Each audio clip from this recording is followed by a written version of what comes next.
Hi viewers, welcome to police today.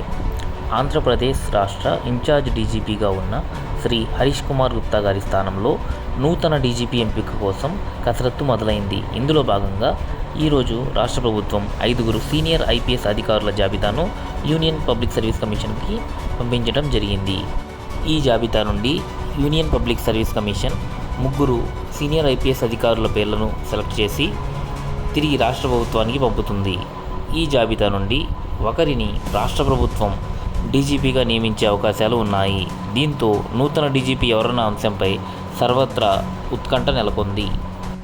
గతంలో డీజీపీగా పనిచేసిన Shri Dwaraka Tirumalarao IPS గారు రిటైర్మెంట్ తర్వాత ప్రభుత్వం కొత్త డీజీపీని ఎంపిక చేయాల్సి ఉండగా యూపీఎస్సీకి పేర్ల జాబితా పంపించడానికి సమయాభావం వలన తాత్కాలిక డీజీపీగా హరీష్ కుమార్ గుప్తా గారిని నియమిస్తూ ఉత్తర్వులను జారీ చేసింది రాష్ట్ర ప్రభుత్వం.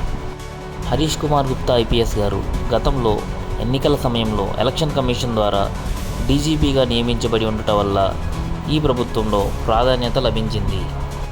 యూపీఎస్సీకి పంపించిన సీనియర్ ఐపీఎస్ అధికారుల జాబితాలో శ్రీ మాదిరెడ్డి ప్రతాప్ గారు, రాజేంద్రనాథ్ రెడ్డి గారు, హరీష్ కుమార్ గుప్తా గారు, కుమార్ విశ్వజిత్ గారు, శ్రీ సుబ్రహ్మణ్యం గారు ఉన్నారు.